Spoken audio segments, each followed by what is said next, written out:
कसा वारीचा घेतला पावला निया वाळवंटी तुझी सावली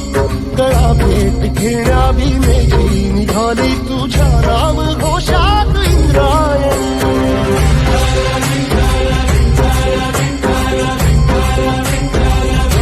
भिडे आसमंती ध्वजा वैष्णवांची उभी पंढरी आज नारावली तुझे नाव ओठी तुझे रूप धानी जीवाला तुझी आस लागली